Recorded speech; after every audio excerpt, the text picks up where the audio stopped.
सियासी समाजी शख्सियत एडवोकेट सैयद शफकत अली शाह जी हिदायतुनि तहत संदसि सखर ऑफिस खां योम पाकिस्तान रैली कढी वई, जंहिंमें सियासी समाजी अॻवाननि कारकुननि समेत वॾे अंग में सिविल सोसाइटी शिरकत कई। गोलीमार खां निकितल रैली मुख़्तलिफ़ इलाइक़नि जे रोडनि गोलीमार रोड, शिकारपुर रोड ऐं मिलिट्री रोड खां थींदे लबे मेहरान ग्लोबल चौक ते पहुती, जिते अॻवाननि तक़रीरूं कयूं ऐं पाकिस्तान ज़िंदाबाद, पाक फौज ज़िंदाबाद जा नारा हंया।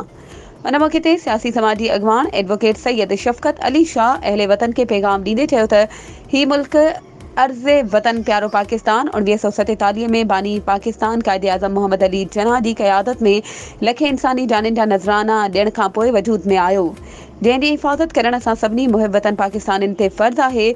सलामती पाक फौज जे शहीदनि जी ॾिनल क़ुर्बानियुनि सां ई आहे। असांजो मुल्क पाकिस्तान अल्लाह पाक जो ॾिनल तोहफ़ो आहे। अचो त अॼु आज़ादी वारे ॾींहं ते वचन कयूं त पाकिस्तान जी सलामती, ख़ुशहाली ऐं मुल्की तरक़ी लाइ गॾियल किरदारु अदा कंदासीं। पाकिस्तान समूरनि कुदरती नेमतुनि सां मालामाल आहे, इन लाइ गॾियल जिदोजहद जी ज़रूरत आहे। जॾहिं त रैली खां अॻु सैयद शफकत अली शाह जे ऑफिस में पाकिस्तान जी 77वीं सालगिरह जे मौक़े ते 77 पाउंडनि जो केक काटे मुल्क जी सलामती ऐं ख़ुशहाली लाइ दुआ पिणु घुरी वई।